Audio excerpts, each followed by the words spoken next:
بسم اللہ الرحمن الرحیم الحمدللہ رب العالمین والصلاة والسلام علی رسولہ الکریم اما بعد۔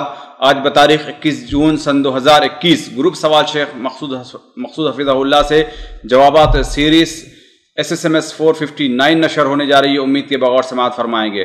گروپ نمبر 5 کے بقیہ سوالات۔ شیخ محترم پہلا سوال ہے، ساتھی پوچھتے ہیں شیخ آج کل اگر گورنمنٹ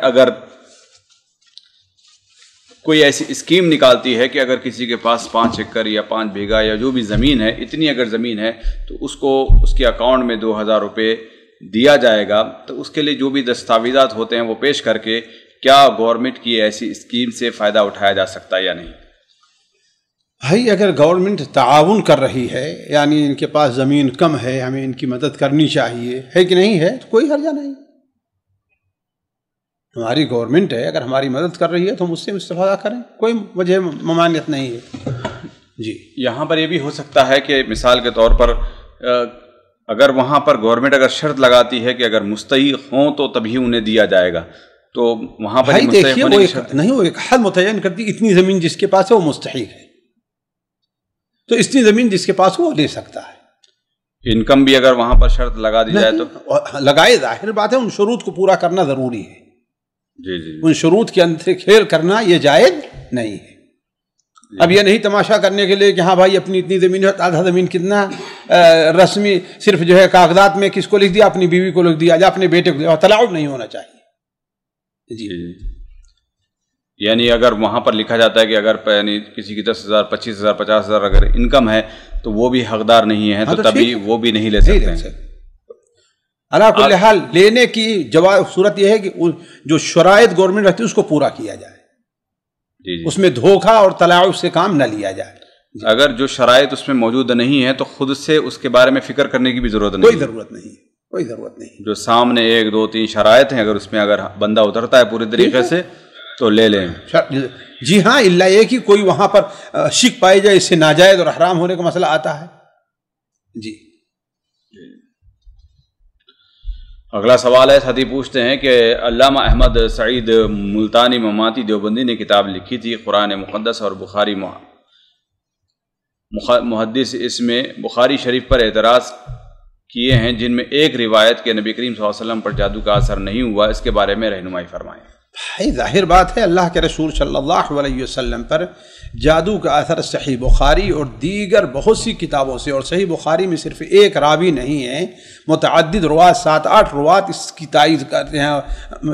وہ آپ صلی اللہ علیہ وسلم پر جادو کا جو اثر ہے اس کو وہ متعدد روات سے مروی ہے، اس لیے ایسے لوگ آواز اٹھاتے رہتے ہیں، ان کا کوئی اعتبار نہیں ہے۔ اس پر علماء کا اجماع چلا آ رہا ہے کہ صحیح بخاری میں جو حدیث ہیں وہ ساری کے ساری صحیح ہیں۔ جی اگلا سوال ہے اسی کے قریب کا، یعنی یہ بھی میرے خیال سے وہی سوال ہے، کیا صحیح بخاری میں ضعیف روایت بھی موجود ہیں؟ ظاہر بات اس کا جواب ہو چکا ہے، علماء کا اس کے اوپر اتفاق ہے۔ بعض اہل علم بعض چیزوں پر، جیسے علامہ البانی نے آ کر کے 2 حدیث جیسے وہ ہے کیا کہتے ہیں، نعوذ باللہ من ذالک، علامہ البانی نے بعض وہ حدیثیں جیسے حضرت ابو ہریرہ کی روایت ہے کہ جو شخص جو ہے کوئی ایسی بات کہتا ہے، بسا اوقات بندہ ایک ایسا کلمہ کہتا ہے جس بارے میں سوچتا نہیں، اس کی وجہ سے جہنم میں اتنے دنوں تک جلتا رہتا ہے۔ اس طریقے سے بعض چیزوں پر علامہ البانی نے، لیکن وہ بات ان کی مرجوح ہے، وہ بات صحیح نہیں ہے۔ اصل یہ ہے کہ علماء اس کے اوپر اب تک چلے آتے رہے اور یہاں تک کہہ دیا اگر کوئی شخص ایک قسم کھا لیتا ہے کہ اگر بخاری میں کوئی حدیث ضعیف ہے تو میری بیوی کو طلاق ہے، تو سچا ہوگا، اس کو طلاق واقع نہیں ہوگی۔ جی بعض شذوذ جن لوگوں نے کیا اس کا اعتبار نہیں، اس کا جمہور کبیر بلکہ کا اعتبار ہے کہ صحیح بخاری میں کوئی حدیث ضعیف نہیں ہے۔ حافظ ابن حجر رحمہ اللہ نے اس کا بڑا اہتمام کیا اور ہر حدیث کے بارے میں اس کے طرق نقل کر کے، اس کے شواہد نقل کر کے ثابت کیا ہے کہ حدیث ضعیف نہیں ہے۔ جی یعنی آج تک بھی جتنی جو بھی لوگ آتے ہیں، جو بھی فتنے اٹھاتے ہیں، یہ سب یعنی شذوذ ہیں، ان کے بالکل شاذ ہے، بالکل شاذ ہے۔ یعنی علماء کا مکمل طور پر یہی اتفاق رہا ہے کہ صحیح بخاری میں جو حدیث ہے وہ صحیح ہے۔ جی تعلیقات وغیرہ کو لے کر کیا مسئلہ؟ بھائی اصل جو ہے صحیح بخاری جب کہی جاتی ہے تو وہ حدیثیں ہوتی ہیں جو بخاری میں مسند مروی ہے، جو حدیث میں سند کے ساتھ امام بخاری لائے ہیں. البتہ امام بخاری اگر کسی حدیث کو معلق لائے ہیں بسا اوقات خود امام بخاری اس کے ضعیف ہونے کا طرف اشارہ کرتے ہیں تو وہ اس میں داخل نہیں ہے. اسی لیے کوئی بھی حدیث اگر معلق پر یہ بھی سوال کرتے شیخ معلق یعنی معلق اگر کہا جاتا ہے شیخ امام بخاری رحمۃ اللہ علیہ لکھتے ہیں تو اس میں کیا اس کا معنی سمجھا جائے گا؟ بھائی اس کا معنی یہ ہے کہ امام بخاری نے اس سے اپنی سند سے ذکر نہیں کیا ہے. یا تو تمام راویوں کو حذف کر کے کہا اللہ کے رسول سے مروی ہے، یا کہا کہ یہ صحابی روایت کرتے ہیں، یا کسی ایسے عالم آگے اوپر کے کسی راوی سے روایت کریں کہ ہاں قال مالک عن نافع عن ابن عمر، ہے کہ نہیں؟ ظاہر بات امام مالک امام بخاری کے درمیان میں واسطہ ہے، تو وہ حدیث جو ہے معلق کا معنی آتا ہے کہ مکمل سند اس کی ذکر نہیں کی ہے، سند کا ایک حصہ ذکر کیا ہے یا مکمل سند کو حذف کر دیا ہے. اسی لیے اگر کوئی حدیث صحیح بخاری میں معلقاً ہے تو علماء کے نزدیک یہ کہنا جائز نہیں کہ اسے امام بخاری نے روایت کیا، کہا جائے گا اسے امام بخاری نے تعلیقاً روایت کیا ہے. جی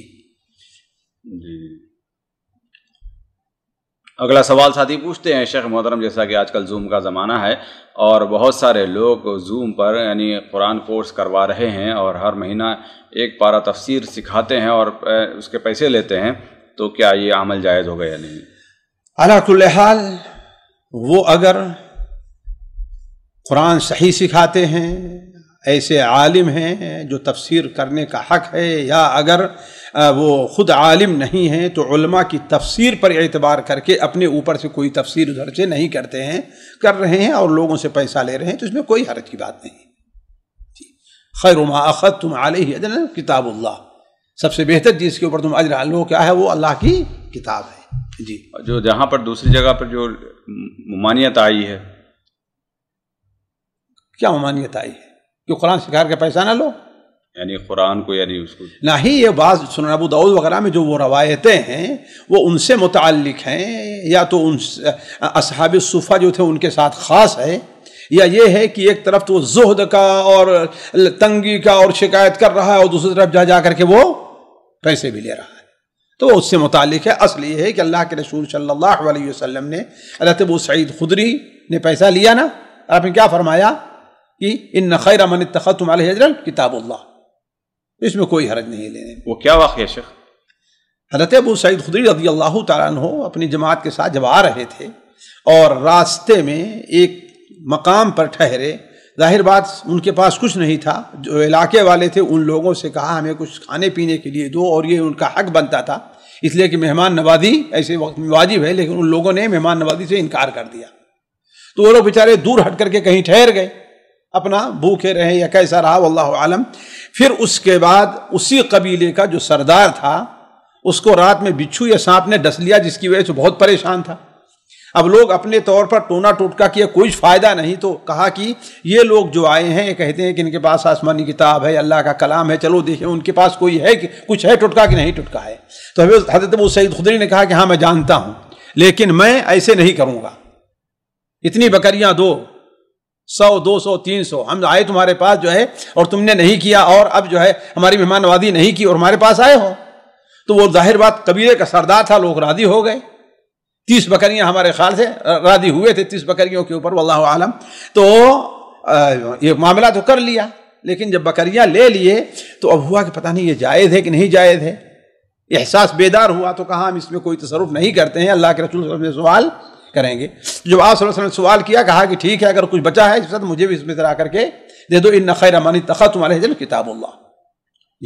جی یہ تو پھر رقیہ کرنے والوں کے لیے دلیل بن جائے گی، بن جائے دلیل، اس میں کیوں آپ پریشان ہوتے ہیں؟ نہیں تو قرآن سکھانے والوں کے لیے کہاں سے دلیل آئے گی؟ بھائی قرآن آپ نے یہ نہیں کہا کہ رقیہ کر کے، ان خیر من اتخذتم علیہ اجرا کتاب اللہ، اللہ کی کتاب پر اس کے عبادت چاہے سکھانا ہے، رقیہ کرنا ہے، لکھنا ہے، جو کوئی ساری چیزیں اس کے اندر داخل ہو جائیں گی. جی اگلا سوال ہے، ساتھی پوچھتے ہیں کہ کیا اذان سے پہلے سنت مؤکدہ پڑھ سکتے ہیں یا نہیں؟ وقت داخل ہو گیا ہے تو پڑھ سکتے ہیں، وقت اگر ہو گیا ہے تو آپ پڑھ سکتے ہیں اگرچہ اذان نہیں ہوئی ہے. جی لیکن اگر وقت داخل نہیں ہوا ہے تو آپ، جیسے سعودیہ کے اندر ہے عموماً 999% اذان کب شروع کرتے ہیں؟ وقت ہو جاتا ہے تو، اور عموماً لیٹ نہیں کرتے. عموماً لیٹ نہیں کرتے ہیں، تو یہاں جائز نہیں ہے، لیکن ہمارے یہاں جو تعین کر دی جاتی ہے نا، بسا اوقات وقت ہوا ہے 15 منٹ گزر گیا ہے، 20 منٹ گزر گیا ہے نا، تو ایسے میں جگہوں پر پڑھی جا سکتی ہے سنت۔ جی اگلا سوال ہے، ساتھی پوچھتے ہیں شیخ کہا جاتا ہے کہ جس کی موت آتی ہے اس کی روح قیامت تک کے لیے روک دی جاتی ہے، تو قبر میں کیسے واپس آتی ہے؟ کہاں ہے کہ روک دی جاتی ہے؟ حضرت برا ابن عازب کی جو طویل حدیث ہے مسند احمد اور سنن ابو داؤد وغیرہ میں آپ نے فرمایا کہ پھر کہا جاتا ہے کہ اس کے روح کو اس سے جس طرح لوٹا دیا جاتا ہے۔ تو اصل چیز یہ ہے کہ روح کا اصل جو ہے موت کے بعد روح کا اصل مسکن کہاں ہے؟ وہ جنت یا جہنم میں ہے، پھر لیکن اس کا ایک تعلق انسان کے جسم سے جوڑ دیا جاتا ہے۔ اس کی کیا کیفیت ہے؟ وَمَا أُوتِيتُ مِنَ الْعِلْمِ إِلَّا قَلِيلًا۔ جس طریقے سے انسان خواب میں جب سوتا ہے تو اس کی روح اللہ يَتَوَفَّى الْأَنفُسَ حِينَ مَوْتِهَا، ہے کہ نہیں؟ تو اثر اس کی روح کیا ہے؟ جسم کے ساتھ رہتی، لیکن اس کا ایک حصہ جو ہے جو وہ روح ہے جس میں احساس رہتا ہے، وہ کہیں اللہ تعالیٰ قبض کر لیتا، کہاں جاتی واللہ عالم۔ جی اگلا سوال ساتھی پوچھتے ہیں، شیخ محترم قرآن کا حافظ ہوں، نہ پڑھنے کی وجہ سے بھول گیا ہوں، کافی یعنی کوئی وظیفہ بتا دیں جس سے حافظہ تیز ہو جائے اور قرآن پڑھنے کو استغفار اور توبہ سے بہتر وظیفہ کوئی اور نہیں ہے۔ اللہ تعالیٰ سے بکثرت استغفار کریں، سچے دل سے توبہ کریں کہ اللہ تبارک و تعالیٰ آپ کو سے جو یہ نعمت چھینی گئی ہے آپ کی کوتاہی اور لاپرواہی کی وجہ سے، اللہ تعالیٰ اس غلطی کو معاف کرے اور آپ کو اس نعمت سے نواز دے۔ جی اگلا سوال ہے، ساتھی پوچھتے ہیں شیخ محترم جیسا کہ اگر ہم فرض نماز میں پہنچتے ہیں تو وہاں پر اگر 2 رکعتیں ہماری مس ہو جاتی ہیں اور آخری 2 رکعتوں میں ہم شامل ہوتے ہیں، تو کیا وہاں پر سورۃ الفاتحہ کے ساتھ ہمزم سورہ بھی پڑھیں گے یا نہیں پڑھیں گے؟ بھائی اگر امام موقع دیتا ہے تو ضرور پڑھیے، نہیں موقع دیتا ہے تو سورہ فاتحہ کافی ہو جائے گی۔ امام موقع نہیں دے رہا ہے تو سورہ فاتحہ جیسے عام حالات ہیں تو سورہ فاتحہ کافی ہے آپ کے لیے۔ جی اگلا سوال ساتھی پوچھتے ہیں، شیخ محترم اس حدیث کی کیا حقیقت ہے کہ میت کو دفن کرنے کے بعد قبر پر کھڑے ہو کر دعا کرنی چاہیے اتنی دیر تک کہ ایک اونٹ کو ذبح کر کے اس کو تقسیم کر دیا جائے؟ بھائی دیکھیے، جہاں تک دعا کا تعلق ہے وہ اللہ کے رسول صلی اللہ علیہ وسلم سے ثابت ہے، لیکن جہاں تک وقت کی تعیین ہے یہ شریعت میں وقت کی تعیین نہیں ہے۔ یہ صحیح مسلم میں حضرت عمرو بن عاص رضی اللہ تعالی عنہ کا قول ہے۔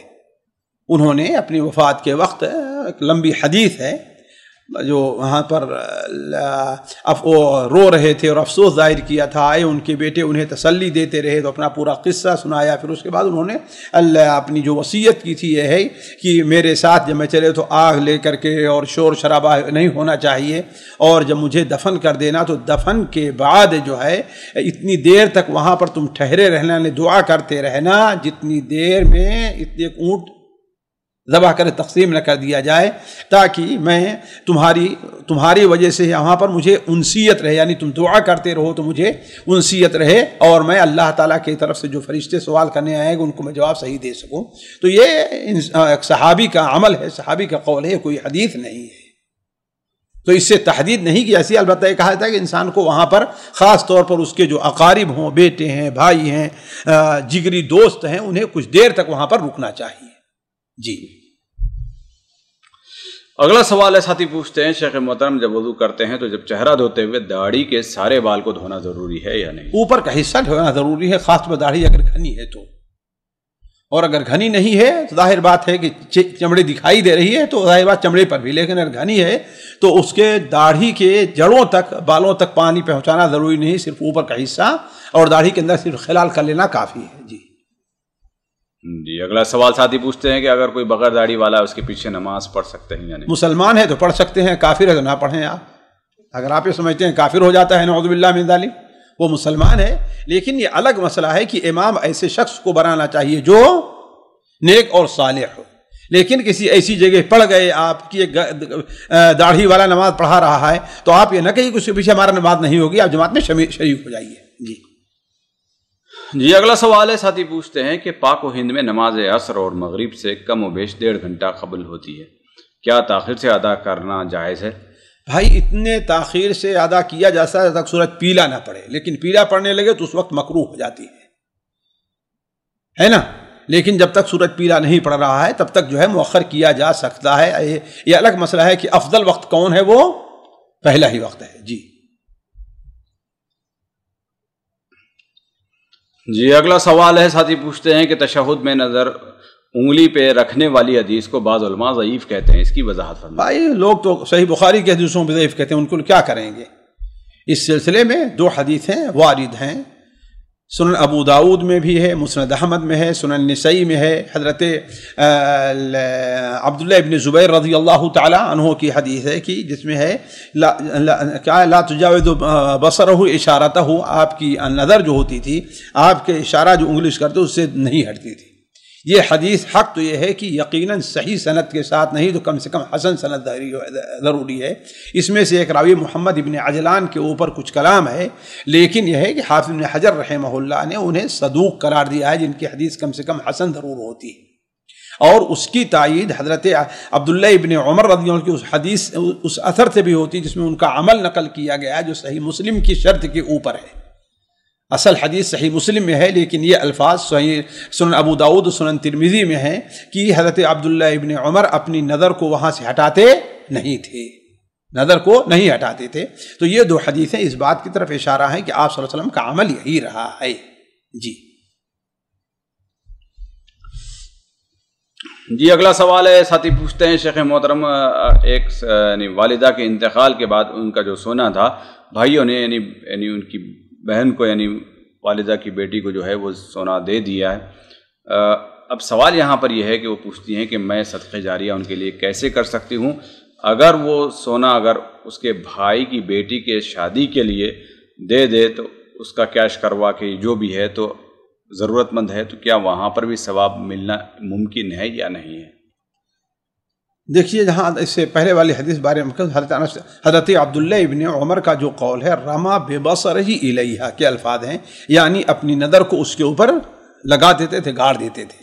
جہاں تک اس سوال کا تعلق ہے، اس سوال کے بارے میں دیکھیے اگر فعلاً وہ محتاج ہے، وہ غریب ہے جیسا کہ آپ لوگ کہہ رہے ہیں، اگر اسے صدقہ کی نیت سے دے دیا جائے تو انشاءاللہ انہیں صدقہ جاریہ کا ثواب ملتا رہے گا. جب تک وہ پہنتی رہے گی، استعمال کرتی رہے گی، اس کا ثواب ملے گا انشاءاللہ.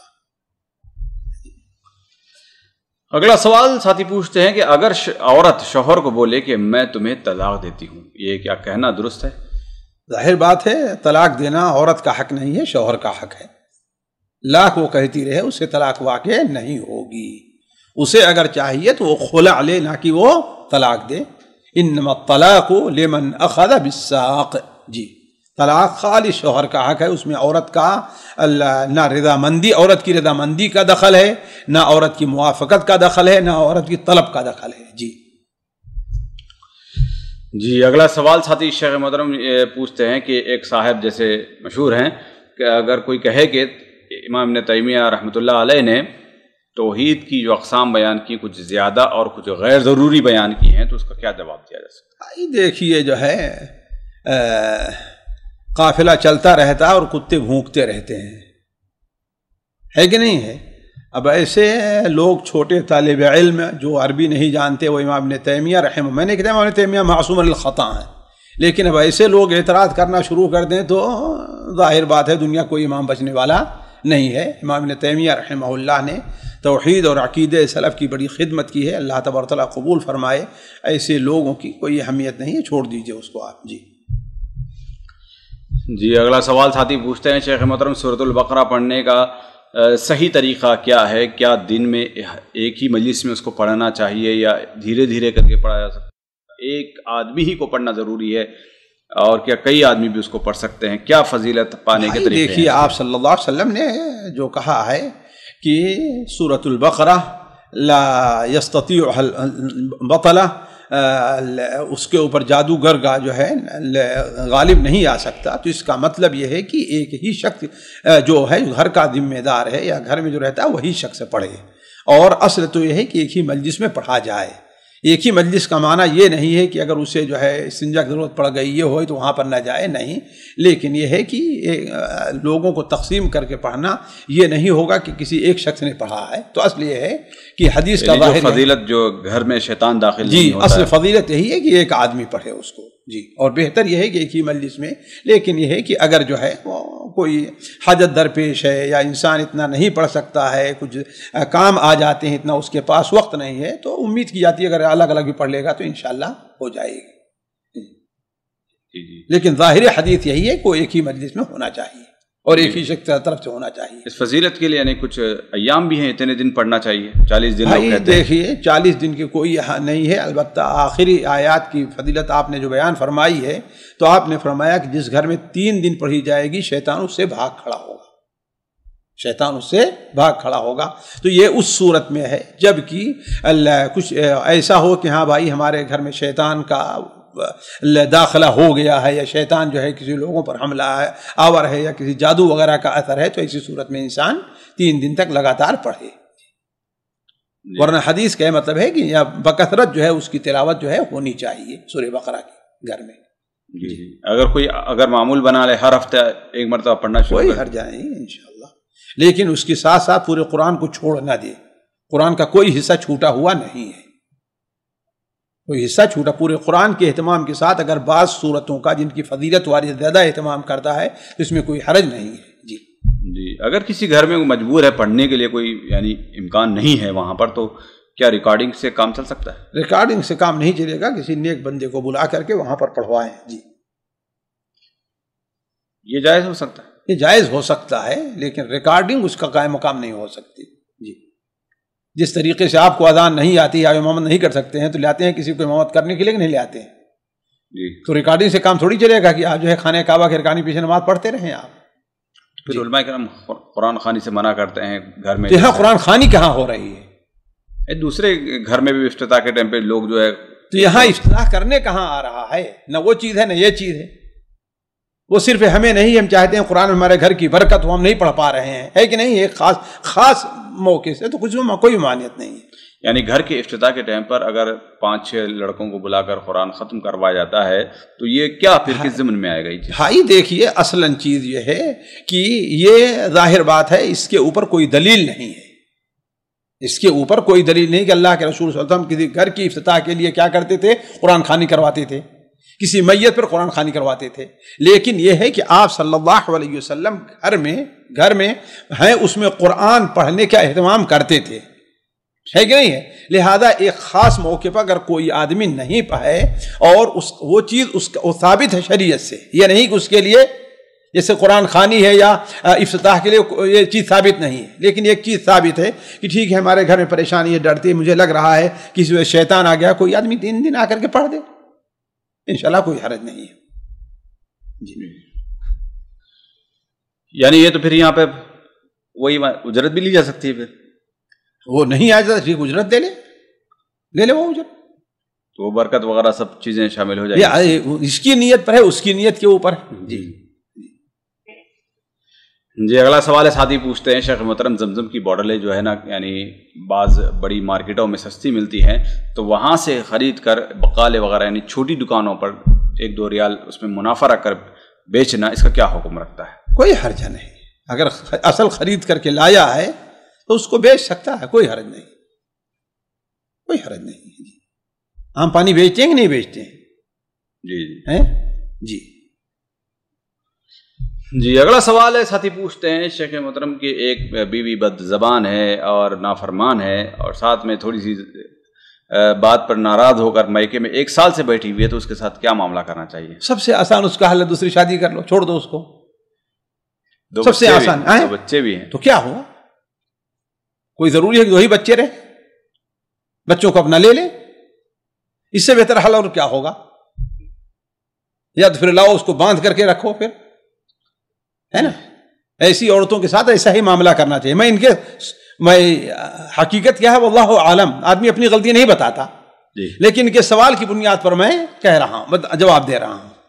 جی، تو ٹھیک ہے، ظاہر بات ایک مرد ہے بغیر عورت کے نہیں رہ سکتا ہے، ٹھیک ہے، وہ دوسری شادی کر لے، بھائی تمہیں آنا ہے یا نہیں آنا، ہمارا انتظام ہو گیا، چلو ہم کر لینا اپنا انتظام۔ چلو جی، اگلا سوال ہے، ساتھی پوچھتے ہیں کہ کچھ جدیدی مسلم ہیں جو صحیح بخاری کی جو روایت ہے کہ جس میں بندر کو رجم کرنے والی جو روایت صحابی نے کیا، تو اس کا مذاق اڑاتے ہیں، تو ہمیں انہیں کیسے جواب دینا ہے؟ بھائی دین کے مذاق اڑانے والوں کا جواب ظاہر بات یہ تو کفر ہے۔ صحیح بخاری میں جب وہ حدیث موجود ہے، سند کے لحاظ سے کوئی اس پر کلام نہیں ہے، اب یہ اس کی توجیہ سوچیں، اس کی توجیہ کیا ہو سکتی ہے؟ اور جہاں دیکھیے، جہاں تک اس بات کا تعلق ہے، بعض جانوروں کے اندر اللہ تعالیٰ نے بعض ایسی خاصیت رکھی ہے جو قابل تعجب ہوتی ہے۔ مثال کے طور پر گھوڑے کے بارے میں کہتے ہیں کہ وہ اپنی ماں بہن کے ساتھ کبھی بھی وہ جفتی نہیں کرتا، نہیں کرتا۔ تو اسی طریقے سے اگر یہ احساس ان بندروں کے اندر اللہ تعالیٰ نے رکھا ہے اور وہ صحیح طور پر ثابت ہو رہی ہے، تو اس کی کیا قابل عبرت بات ہو سکتی ہے۔ اور لوگوں کا یہ کہنا کہ جانور جو ہے غیر مکلف ہے، مکمل طور پر یہ بات بھی غلط ہے۔ اللہ تعالیٰ نے ان کے لیے کچھ اصول رکھے ہیں جو ان کے اندر ہیں، اسی لیے بنیاد پر قیامت کے دن اللہ تبارک و تعالیٰ ان کا حساب بھی چکائے گا، ہے کہ نہیں؟ قیامت دن جانوروں کا حساب لیا جائے گا نا، تو اس کا مطلب ہے کہ ان کے لیے بھی کچھ حدود ہیں جن کا انہیں احساس ہے کہ یہ نہیں کرنا چاہیے۔ تو اگر بندروں کے اندر یہ صفت پائی جا رہی ہے کہ وہ بندروں سے پائی کہ ہاں بھائی وہ ایک اپنا خاص رہتی ہے، ان کی ایک مادہ جو ہے خاص رہتی ہے نا، اب اس کے ساتھ ہوتا ہے تو لوگ جو ہے کیا دوسرے اس پر بندر اس پر چڑھ دوڑتے ہیں، تو اس میں کون سی عیب کی بات ہے؟ میں تو نہیں سمجھتا کوئی اس میں تعجب کی بات ہے جی۔ اور وہ راوی ہیں، یا تو کہیے کہ وہ جھوٹ بول رہے ہیں، یا تو کہیے کہ وہ بلکہ کہتے ہیں ہم نے دیکھا، بلکہ میں بھی اس میں شریک ہوا۔ پتھر مار میں بکرے یمن کے علاقے رہنے والے تھے، عمرو بن میمون ان کا نام ہے نا، اور انہوں نے خود بھی بکریاں چرا رہے تھے، ایسا ہوا تو پتھر مارا۔ خود واضح کرتے ہیں کہ میں دیکھ رہا تھا کہ ایک بندری اپنے ایک بندر کے ساتھ تھی، اتنے میں دوسرا ایک بندر آتا ہے جو اس سے کم عمر کا تھا، اور چپکے سے اس کا ہاتھ پکڑتا ہے اور لے کر کے چلا گیا اور وہاں پر رجم کیا۔ اس بندر نے ڈھونڈا، پھر اس نے محسوس کیا کہ ہاں بھائی اس نے غلط کام کیا ہے، تو اس کو مارنے لگا، دوسرے بندر بھی جمع ہو کے مارنے لگے۔ تو اللہ تعالیٰ نے حیوانوں کے اندر، بہت سے حیوانوں میں یہ احساس رکھے ہیں، تو اگر جانوروں میں یہ احساس ہے، اب دیکھیے مثال کے طور پر بعض جانور ایسے ہیں کہ آج تک انہیں کسی نے جفتی کرتے ہوئے نہیں دیکھا ہوگا، اتنا چھپ کر کے کرتے ہیں، تو یہ اللہ نے کچھ احساسات دیے ہیں، تو ہمیں اس پر ہنسنا اور مذاق اڑانا کیا ہے؟ جی۔ اگلا سوال ہے، ساتھی پوچھتے ہیں شیخ محترم، جس درود پر یہ ثواب رکھا گیا کہ 10 نیکیاں اللہ رب العالمین دیتے ہیں، درجات بلند کرتے ہیں، گناہ معاف ہوتے ہیں، یہ کون سا درود ہے جس کے پڑھنے سے اتنے ثواب ملتے ہیں؟ بھائی کوئی بھی درود ہو، اصل یہ ہے کہ درود ابراہیمی پڑھا جائے، اصل یہ ہے کہ درود ابراہیمی پڑھا جائے۔ اب ظاہر بات ہے جو درود جو ہے درود ابراہیمی ہے، یا مختصر جو علماء صلی اللہ علیہ وسلم ہے، یا اللہم صلی محمد وعلی محمد وبارک وسلم ہے نا، تو جو پڑھے گا، جو جتنا بڑا ہوگا اسی کے لحاظ سے اس کو 10 گنا ملتا جائے گا جی۔ اگلا سوال، کچھ سوالات خواتین گروپ سے شامل کیے جاتے ہیں۔ پہلا سوال ہے، بہن پوچھتی ہیں شیخ محترم، اگر میں کتے کو اگر ٹچ کرتی ہوں انگلی سے یا ہاتھ سے، تو کیا میرا ہاتھ گندا ہو جائے گا؟ اس کو دھونا ضروری ہے؟ اگر جو ہے وہ گیلا ہے، رطوبت اس پر ہے، تو ہاتھ گندا ہو گیا، اس کو دھویا جائے گا، لیکن اس میں 7 بار دھونے کا مسئلہ نہیں آئے گا جی 7 بار صرف برتن میں لعاب کے ساتھ خاص ہے، نہ کہ وہ انسان کے جسم کپڑے وغیرہ کے ساتھ خاص ہے جی۔ اسی طریقے سے بچے وغیرہ بھی اگر چھو لیں تو وہی حکم جی۔ اور اگر جو ہے وہ گیلا نہیں ہے، خشک ہے، ظاہر بات آپ کے ہاتھ پہ کچھ لگا نہیں، تو انشاءاللہ کچھ دھونے کی ضرورت نہیں ہے جی۔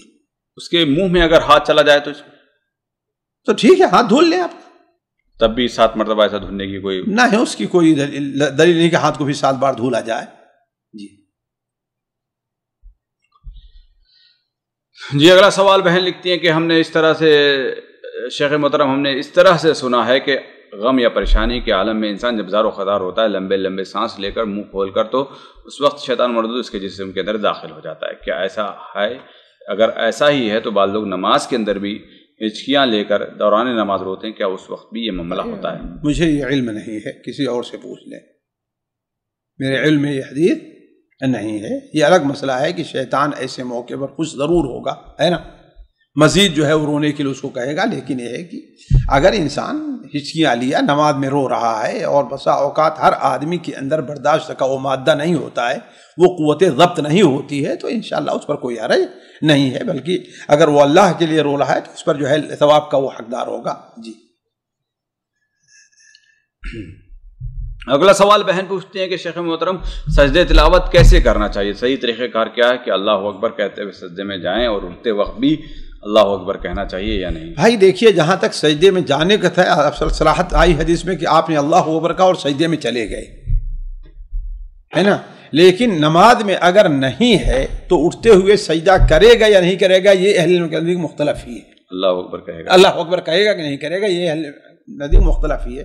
بعض علماء نے جو نماز پر قیاس کیا ہے وہ کیا ہے، اس کو اللہ اکبر کہتے ہیں، اور بات کہتے ہیں کہ نہیں، شیخ بن عثیمین ہے کہ صرف جو ہے ویسے اٹھ جائے گا، اس لیے کہ اس کے لیے اس میں کوئی یہ تو دلیل ہے کہ آپ نے جاتے ہوئے اللہ اکبر کہا، لیکن یہ دلیل وارد نہیں کہ آپ نے اٹھتے ہوئے بھی اللہ اکبر کہا تھا.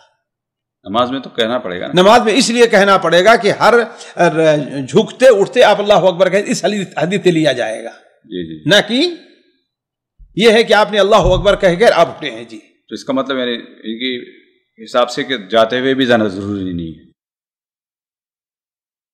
عام حالات میں ضروری نہیں ہے جی. لیکن یہ ہے کہ اس کا طریقہ پوچھیں، طریقہ اللہ اکبر کہتے ہوئے سجدے میں جائے اور سبحان اللہ، اور یہ دعا جو ہے سجدے تلاوت کی ہے، اللہم اجعلھا لی اللہم اجعلھا ذخرا، نعوذ باللہ. یعنی نبی کریم صلی اللہ علیہ وسلم سے اس میں یہ بھی ہے کہ ثابت کہ جاتے ہوئے یعنی عام حالات میں بنا نماز کے اللہ اکبر کہتے ہوئے آپ سجدے میں جاتے ہیں؟ جی کبرا آپ سجدہ کی تکبیر کہے اور سجدے میں چلے گئے آپ. عام حالات کی بات ہے. جی پھر اٹھتے ہوئے کوئی ذکر نہیں ہے. اسی پر علماء کرام جی سر. اور کچھ بتا رہے تھے؟ نہیں، میں وہ دعا جو ہے جیسے سبحانک سید وجہ الذی خلقہ وصورہ، یا وہ دعا جو حضرت جس میں حضرت داؤد علیہ السلام کا ذکر ہے، اللہم اکتب لی بہا اجرا وضع عنی بہا وزرا وجعلھا لی عندک ذخرا وتقبلھا منی کما تقبلت من عبدک داؤد. تو دونوں دعاؤں میں سے کوئی بھی دعا پڑھ سکتا ہے. جی اگلا سوال ساتھی بہن پوچھتے ہیں کیا عورت جوڑا بنا کر نماز پڑھ سکتی ہیں؟ جوڑا بنا کر کے جوڑا جی کوئی حرجہ نہیں ہے. جی کوئی ممانعت نہیں ہے اس کی. یہ اگلا سوال بہن پوچھتی ہیں کہ کیا قیامت کے قریب مسجد اقصی کو شہید کر دیا جائے گا اور وہاں پر یہودی ہیکل سلیمانی تعمیر کریں گے؟ میرے علم میں کوئی ایسی حدیث نہیں ہے کہ وہ شہید کر دی جائے گی مسجد اقصی اور وہاں پر ہیکل سلیمانی تعمیر ہوگا. اور اللہ تعالیٰ سے دعا ہے کہ یہ ان کا جو پلان ہے اور یہ جو ان کا خواب ہے شرمندہ تعبیر نہ ہو. جی اگلا سوال ہے بہن پوچھتی ہیں شیخ محترم اگر رقیہ شرعیہ کرنا جائز ہے تو پھر جنت میں جانے والے یعنی 70,000 لوگوں میں سے کیوں نہیں ہوں گے؟ بھائی بہن نے حدیث کو سمجھا نہیں. رقیہ شرعیہ کرنے والے یہ نہیں ہے کہ نہیں جائیں گے، جو لوگوں سے رقیہ طلب کرتے ہیں کہ ہاں میرے اوپر دم کر دو، یہ ان کے بارے میں ہے کہ وہ نہیں جائیں گے. کیوں؟ اس لیے کہ انہیں چاہیے کہ اپنے اوپر اعتماد کریں، اللہ پر توکل کریں، نہ یہ کہ لوگوں سے مطالبہ کریں. جی یعنی کسی کا مطالبہ کرنا ایک یعنی مسٹیک ہے. وہ نہیں مسٹیک نہیں کہہ سکتے، یہ کہیے وہ اصل توکل میں یا اصل اللہ تعالیٰ پر اعتبار میں کمی ہے. وہ سوال کر رہا ہے غیر سے، غیر کے سامنے اللہ سوال پوچھا کیا غیر سے سوال کر رہا ہے، یعنی کمزوری ہے. جی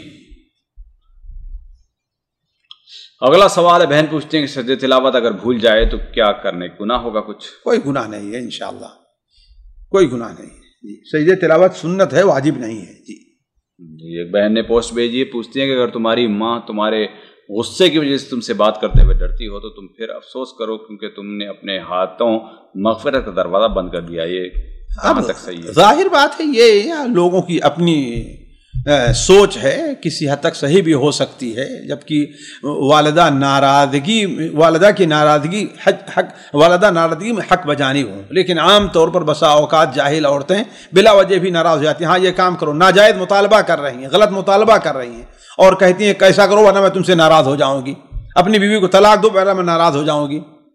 یہ تو کوئی مطالبہ ہوا نہیں.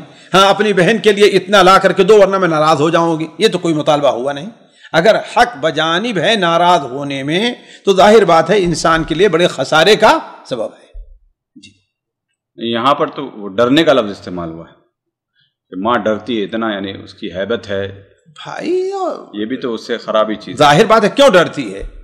ہو سکتا ہے اس کی اپنی کوئی غلطی ہو جس کی وجہ سے ڈر رہی ہے، ہو سکتا ہے نا کوئی ایسی غلطی ہے جس کی وجہ سے ڈر رہی ہے. لیکن یہ ہے کہ اگر بیٹے کو ہمیشہ اس چیز کو مد نظر رکھنا چاہیے کہ وہ والدین کے لیے نرم رہے، وَاخْفِضْ عَلَيْهِمَا جَنَاحَ الذُّلِّ، ہے کہ نہیں ہے، وَقُلْ رَبِّ ارْحَمْهُمَا كَمَا رَبَّيَانِي صَغِيرًا، نہ یہ کہ وہ ان کے سامنے جو ہے ایسا بن کر کے بیٹھا رہے کہ والد اگر کچھ کہنا بھی چاہتے ہیں، کچھ مانگنا بھی چاہتے ہیں تو انہیں ڈر لگ رہا ہو۔ جی اگلا سوال بہن پوچھتی ہیں، کیا عدت عورت اپنے ماں کے گھر میں گزار سکتی ہے یا نہیں، یا شوہر کے گھر میں ضروری ہے؟ بھائی دیکھیے کس عدت کی بات ہو رہی ہے، عدت وفات ہے، عدت طلاق ہے، طلاق رجعی ہے، طلاق مغلظہ ہے، ہر ایک کے الگ الگ شروط ہیں۔ عدت وفات ہے یقیناً شوہری کے گھر میں گزارنی ہے، الا یہ کہ کوئی وجہ جواز ہو، کوئی مجبوری ہو تو، ہے کہ نہیں۔ اسی طریقے سے طلاق رجعی کی عدت ہے، وہ بھی شوہر کے یہاں ہی گزارنی ہے، الا یہ کہ کوئی مجبوری ہو تو۔ جی مجبوری کس قسم کی ہو سکتی ہے بھائی؟ یعنی مثال کے طور پر عورت جوان ہے، گھر اکیلا ہے، دائیں بائیں کچھ خطرہ ہے، کوئی آدمی بھی کود کر کے آ سکتا ہے، عزت کے اوپر حملہ کر سکتا ہے، ظاہر بات ایک مجبوری۔ جی اب سعودیہ میں ہے، یہاں پر ہوا ہے، اقامہ ختم ہو رہا ہے، کفیل یا دوسرا تعاون نہیں کر رہا ہے، نہیں جاؤ، ہم نہیں جانتے، گھر کرایہ کون دے گا اتنا، یعنی بہت سی وجوہات ہو سکتی ہیں جی جو یعنی ہو کہ مجبوری، اس کا حل ہمارے پاس نہیں ہے، اس کا حل ہمارے پاس نہیں ہے۔ تو اگر یہاں پر جیسے مثال کے طور پر جو طلاق کی جو عدت ہوا کرتی ہے، طلاق رجعی ہے، تو وہاں پر تو آپس میں لڑائی کی وجہ ہی سے ہی وہ چیز ہوئی ہے، پھر بھی وہاں پر ہے، پھر بھی وہاں پر ہے، زبان درازی کرتی ہے، گھر میں داخل نہیں ہوا، چڑھ دوڑتی ہے، وہ بعض عورتیں ہوتی ہیں، ظاہر بات بالکل یہ وجہ ہے، ٹھیک ہے نکال بھگاؤ اس کو، یا کسی وجہ سے طلاق دیا ہے کہ وہ غیر مردوں سے باتیں کرتی ہے، چیٹنگ کرتی ہے، اب اس کو چھوڑا لیکن پھر بھی چھوڑ نہیں رہی، بلکہ اب اور دلیر ہو گئی ہے، اب تو ان کو بلانا بھی شروع کر دیا ہے، لا تخرجوهن من بيوتهن ولا يخرجن الا ان ياتين بفاحشة مبينة۔ اس کے برخلاف شوہر کی بھی اگر غلطیاں ہوں تو تب بھی جا سکتی ہے عورت؟ ہاں شوہر ہے کہ مارتا ہے، بھگا دے رہا ہے، رکھنے کو تیار نہیں ہے، سے بات نہیں کرتا ہے، کھانے پینے کا سے انتظام نہیں ہوتا ہے، بات نہ کرنا یہ کوئی عذر نہیں ہے، نہیں کرتا ہے نہ کرے، آپ گھر میں رہو اس کو، ہاں کھانا نہیں دیتا ہے اس کو، کھانا اس کو نہیں دیتا ہے، یہ نہیں ہے کہ ان کے من کے مطابق وہاں بھی مجھے ہوٹل سے لا کر کے دو، ایسا ہوتا ہے نا، نہیں ٹھیک ہے کھانا ہے پکاؤ اور کھاؤ تم۔ سامعین کرام، ہمارے علمی اور عوامی دروس اور سوال و جواب کی مجلسوں سے آپ خود بھی مستفید ہوں اور اپنے دوست و احباب کے ساتھ بھی شیئر کریں۔ عین ممکن ہے کہ آپ کے شیئر سے کسی کی اصلاح اور آپ کے لیے صدقہ جاریہ بن جائے۔ واٹس ایپ پر اسلامک میسج حاصل کرنے کے لیے نمبر نوٹ فرمائیں: یعقوب عزیز 00966 5089595707۔ واٹس ایپ سوال جو آپ گروپ میں ایڈ ہونے کے لیے نمبر نوٹ فرمائیں: عبدالسلام عمری 00966 502627 نمبر بھیجتے ہوئے نام اور پتہ ضرور لکھیں۔